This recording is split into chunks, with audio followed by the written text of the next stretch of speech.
जन्म मरण अरु जरा रोग से सदा दुखी रहता। द्रव्य क्षेत्र अरु काल भाव भव परिवर्तन सहता। जहाँ जन्म मरण होता है, जहाँ बार बार आना जाना मरना जीना लगा रहता है, उसका नाम संसार है। संसरणम संसारः। दो तरह के जीव इस विश्व में हैं। एक वे जो संसारी हैं, अपने राग द्वेष मोह और विकारों के कारण संसार में परिभ्रमण कर रहे हैं, और दूसरे वे जो मुक्त हो गए, जो अपने विकारों से रागादि भावों से मुक्त हो गए, कर्मों से विमुक्त हो गए, विसिद्ध हो गए। सौभाग्यशाली हो। लोक बहुत बड़ा है।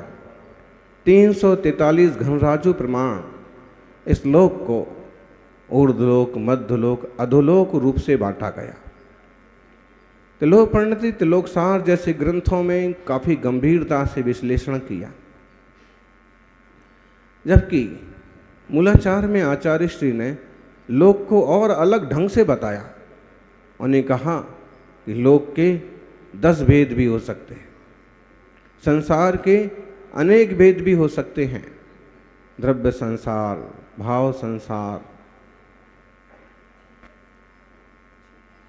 क्षेत्र संसार, काल संसार, भव संसार, भाव संसार, और दूसरे ढंग से भी। अब हम देखें तो संसरणमिति संसारः। संसरण होता है, परिवर्तन होता है। लोग बहुत उत्साह से झूम रहे हैं। कल शाम से ही एक तरह अलग तरह का भूत सबको लगा हुआ है, और पता नहीं क्या क्या कर रहे हैं, जिसको सोच रहा है जो वो कर रहे हैं। लेकिन ज्ञानी, ये तो परिणमन होता रहता है। जैसे 46 बीत गए, जैसे 47 बीत गए, वैसे और भी बीत जाएंगे। एक दिन सांसों के सारे खजाने रीत जाएंगे, और जो राग आदि में पड़े रहेंगे वो हार जाएंगे। जो सम्यक दर्शन पूर्वक संयम को स्वीकार करेंगे वो जीत जाएंगे।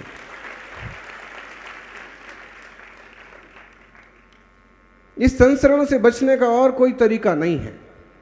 यहां हर एक जीव परदेसी है। मैं परदेसी पहली बार आया।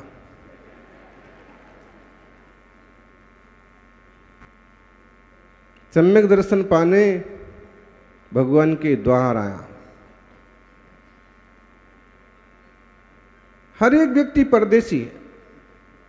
थोड़ी देर के लिए वो राग आदि के परिणामों से ऐसे बन जाता है कि बस तुम हमारे, हम तुम्हारे, तुम हमारे लिए, हम तुम्हारे लिए।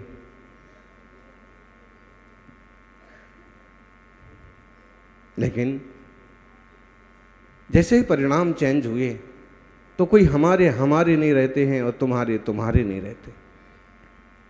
संसार परिणमनशील है। द्रव्य, क्षेत्र, काल, भव और भाव, ये पंच परावर्तन है, ये पंच परिवर्तन है। यानी पंच परिवर्तन कौन कौन से? द्रव्य परिवर्तन। आप कभी सर्वार्थ सिद्धि उठाइए, आप त्रिलोक सार उठाइए, कभी कार्तिकेय अनुप्रेक्षा की टीका में देखिए आप। 5 प्रकार का परिवर्तन निरंतर हमारे साथ जारी है।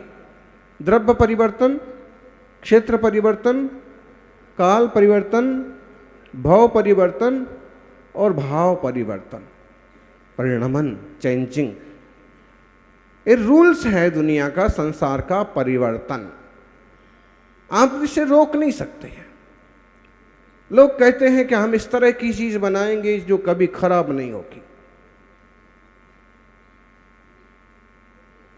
ये चीज लेके जाइए आप, ये चीज कभी खराब नहीं होगी। आपके दादा को भी कोई चीजें लोगों ने दी थी, बेची थी कि ये लेके जाइए, कभी खराब नहीं होंगी। ऐसा घर बनाइए कभी आउट ऑफ डेट ना हो, ऐसे कपड़े लाइए कि जो कभी खराब ना हो, ऐसी गाड़ी लाइए जो कभी, और कोई भी चीज लाएं, हर एक चीज एक समय के बाद आउट ऑफ डेट हो जाती है, लेकिन हमारी आत्मा हमेशा अप टू डेट रहती है। तो हम स्वयं हैं ज्ञाता दृष्टा स्वभाव वाले, ध्रुव चैतन्य तत्व, अप टू डेट उसकी दृष्टि बनाइए। साल तो गुजर जाएंगे और सालों के साथ साथ हम भी गुजर जाएंगे। समय सार जी में अमृतचंद्र स्वामी ने 47 शक्तियों का विश्लेषण किया। द्रव्य परिवर्तन माने द्रव्य चेंज हो रहा है, बदल रहा है, छोटे से बड़ा हो गया, दुबले से मोटा हो गया, घने बाल वाले से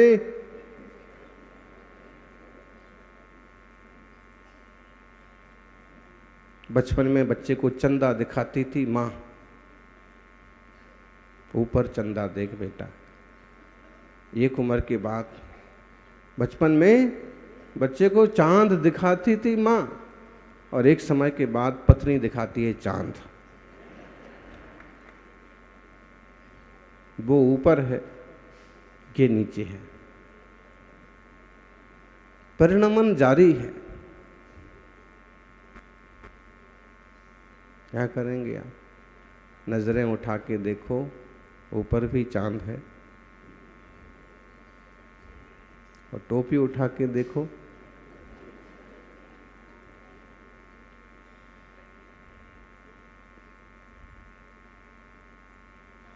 स्वभाव है बदलना, रोक नहीं सकते। आप चाहो तो इस बदलाव को देख करके दुखी और परेशान हो जाओ, और चाहो तो आत्मकल्याण के रास्ते सोच लो। द्रव्य परिवर्तन दो प्रकार का, कर्म द्रव्य परिवर्तन, नो कर्म द्रव्य परिवर्तन। नो कर्म का मतलब शरीर के पुद्गल भी चेंज हो रहे हैं, और इतने सारे शरीर मिल चुके हैं कि नो कर्म द्रव्य जो भोगा सो भोगा, जो नहीं भोगा सो भोगा, जो मिश्र रूप से पुद्गल परमाणु आए वो भी भोगे गए। ऐसे कोई भी कर्म परमाणु नहीं है जिन कर्मों को ज्ञानावर्णादि को इस जीव ने ना भोगा हो, और आज भी यह परिणमन जारी है। पूरा एक चक्र जब पूरा होता है द्रव्य परिवर्तन का, कि सारे पुद्गलों को ग्रहण कर करके और छोड़ दिया जाए, तो एक द्रव्य परिवर्तन होता है। मतलब है कि घर के, दुकान के, गाड़ी वगैरह के जो पुद्गल परमाणु हैं वो भी इस जीव ने शरीर रूप से ग्रहण किए। आप कल्पना कीजिए, अगर पंच परावर्तन को ठीक से समझने लग जाए ना, तो वैराग्य होने में देर नहीं लगेगी। आज जरा सो असुविधा होती है तो हम परेशान हो जाते हैं, लेकिन यह जन्म जन्म की असुविधा का विचार करते हैं आप, इस भव के बाद क्या होगा?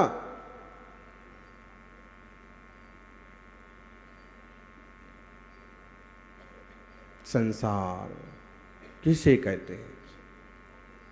जहां जीव परिणमन करते हैं, घूमते हैं, दुखी सुखी होते रहते, उसे संसार कहते हैं। संसरणम संसारा, भेद तो इसके कितने भी कर लो। संसार में बड़ी भ्रमण का मूल कारण है मिथ्यात्व। मिच्छत्तेड़ा छन्नो मग्गम जन देशिदम अपेक्षंतो भमिहदि भीम कुडिल्ले जीवो संसार कंतारे। मूलाचार की 705 नंबर की गाथा। मिथ्यात्व के वशीभूत होकर के देह और आत्मा को एक मान करके यह जीव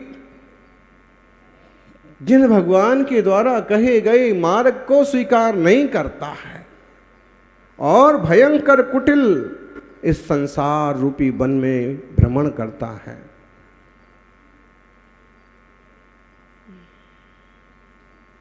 संसार रूपी वन में भ्रमण करता है। कोई नया आदमी आपके किशनगढ़ में आए, वो दिल्ली वाला क्यों ना हो, और अगर फ़ोन भी उसके पास नहीं है और कोई नाम पता उसके पास नहीं है, तो उसका क्या हाल होगा? कहीं खो गया तो किससे पूछें, क्या बात करें? केवल एक अजनबी गांव में घूमने का इतना संकट हो सकता है, तो पर्याय बदलते समय जीव जब यहाँ से वहाँ जाता है तब उसका कितना बड़ा संकट है कि कहाँ जन्म लेना है, कहाँ। कभी कभी ये जो गाय भैंस कुत्ते बिल्ली यहाँ से वहाँ भागते हैं ना, तो दिमाग में एक विचार चलता है कि भाग के जा कहाँ रहे हैं। इनको पता है कि इनकी शरण कहाँ है, ये कहाँ रुक जाएंगे, इनकी सुरक्षा करने वाला कोई आदमी कहाँ पर है। जिनके मालिक हैं उन्हें पता भी हो सकता है, बाकी लोग यहाँ से उठाए और 3-4 किलोमीटर 10 किलोमीटर कहीं जंगल में छोड़ दी गायें। उनका कोई माई बाप है? शासन प्रशासन को, समाजों को ध्यान देना चाहिए। जानवरों को भी यहाँ से उठाया 10 किलोमीटर, या तो वो भूखे मरेंगे या कुचल के मरेंगे या कोई अपहरण करके लेके जाएगा, या फिर उनका क्षेत्र छुड़ा दिया ना, जहाँ वो रहते हैं वहीं के रास्ते उन्हें जल्दी नहीं सूझते हैं। तो विचार करो अपने जीव के साथ भी क्या क्या हुआ। द्रव्य परिवर्तन, क्षेत्र परिवर्तन। दुनिया का ऐसा कोई स्थान नहीं, जगह नहीं जहाँ इस जीव ने जन्म ना लिया हो। 10-5 एकड़ जमीन होता है, हम इतराते फिरते हैं बहुत जमीन है। क्या जमीन है? इस दुनिया का कोई एक हिस्सा नहीं बचा जहाँ इस जीव ने जन्म ना लिया हो। उस जमीन पर भी जन्म लिया। द्रव्य, क्षेत्र, काल है। अब हमारा समय आएगा, अपना भी टाइम आएगा। अरे टाइम तो इतना निकल गया, अनंत उत्सर्पणी अवसरणी बीत गई। प्रत्येक उत्सर्पणी अवसर्पणी के पहले समय में जन्म लो, दूसरे में जन्म लो, तीसरे में जन्म लो। जब इतना काल पूरा बीत जाए तो एक काल परावर्तन होता है पूरा। द्रव्य, क्षेत्र, काल, भाव परावर्तन। प्रत्येक भाव में जन्म लेना, प्रत्येक शरीर को धारण करना, छोटी से छोटी पर्याय से लेके बड़ी बड़ी पर्याय तक, सबसे छोटी आयु से लेके बड़ी आयु तक, सारी आयुओं को स्वीकार कर करके ये जीव मरता है। और बहुत काल बीतने पर, अनंत सागर बीतने पर, तब जाके कहीं इसका एक भाव परावर्तन पूरा होता है। और भाव परावर्तन तो और ही खतरनाक। बोले द्रव्य परावर्तन, द्रव्य परावर्तन छोटा नहीं समझना। अनंत सागर वर्ष बीत जाएंगे उसमें। प्रत्येक पुद्गल परमाणुओं को, कर्म और नो कर्म के युग पुद्गल परमाणुओं को ग्रहण कर करके छोड़ना, नए नए शरीर मिलना, नए नए कर्म आना, द्रव्य परावर्तन। उससे कई गुना बड़ा अनंत गुणा क्षेत्र परावर्तन, उससे कई गुना अनंत गुणा बड़ा काल परावर्तन, उससे अनंत गुणा भाव परावर्तन। और भाव परावर्तन तो भाई इतनी तेजी से बदलते हैं, कितनी तेजी से बदलो, लेकिन असंख्यात लोक प्रमाण भाव इस जीव के होते रहते। आप सोचते हो मैंने तो एक ही बात सोची, मैंने 2 बातें सोची, लेकिन परिणाम बहुत चलते रहते हैं।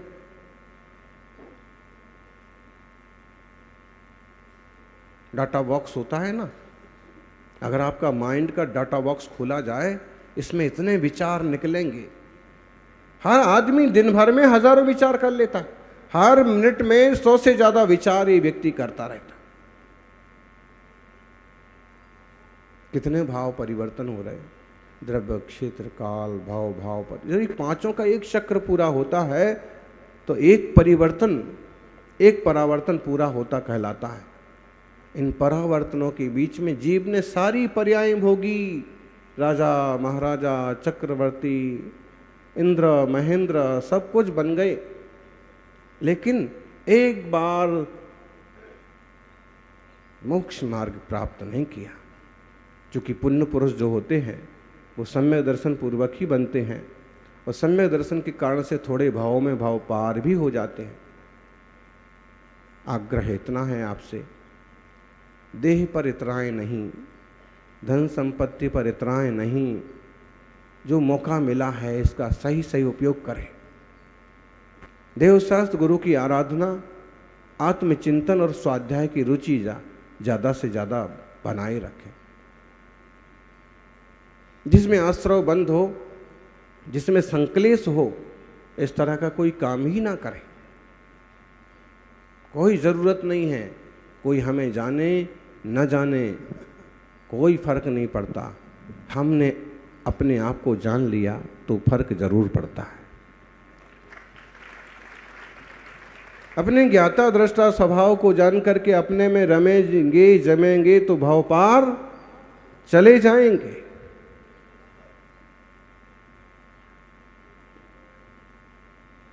मत पूछो कैसा आदमी हूं,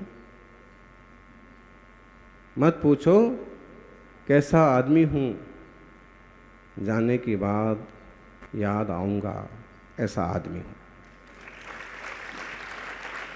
जीवन को इस ढंग से बनाइए, ऐसा कुछ कर जाइए कि आपके जाने के बाद भी। और ऐसा कुछ क्या होगा?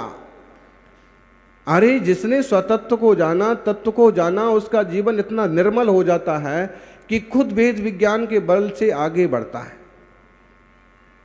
खुद तत्व ज्ञान के बल पर निरंतर तप त्याग से निखरता जाता है और उसका आत्मा इतना निर्मल होता है कि उसी बीच में औरों का भी उपकार करता जाता है। अगर वह सम्यक दृष्टि गृहस्थी में चला गया तो जन जन के हित के लिए कुछ ना कुछ उपक्रम करता रहेगा, और अगर वह साधना के क्षेत्र में चला गया तो आत्म साधना के काल में भी लोगों को मार्गदर्शन, जिनवाणी का उद्बोधन करके लोगों को सन्मार्ग बताता रहेगा। यानी कोशिश करना एक बेहतरीन इंसान बने, एक तत्वज्ञानी इंसान बने। बेहतरीन इंसान अपनी जुबान और कर्मों से ही पहचाना जाता है। अच्छा इंसान अपने अच्छे कर्मों और अच्छे शब्दों से पहचाना जाता है, वरना तो रेडीमेड की दुकानों पर भी पुतले बहुत अच्छे कपड़े पहनते हैं। कपड़ों से इंसान की पहचान नहीं होती है, लफड़ों से इंसान की पहचान नहीं होती है। इंसान की पहचान उसके अपने श्रेष्ठतम चारित्र से और उसकी सुंदर भावनाओं से होती है, उसकी जबान से होती है। यानी दिव्य ध्वनि का यह मंगलमय अवसर मिला है। जिनवाणी का पान करें। आप इतने तल्लीनता से सुन रहे और इतनी बड़ी सभा है, लेकिन हम बड़ी सभा का लोभ नहीं करेंगे। घड़ी अपनी समय पर पहुंच गई है और आपको और सुनना हो तो आज जैसा कि दोपहर को भी आयोजन किया है प्रवचन का, राज्यपाल भी आएंगे, तो आज सुबह का आधा ही प्रवचन यहीं विराम करेंगे। संसार से पार होने के लिए समौषण में आइएगा। जय बोलिए 24 तीर्थंकर भगवान की।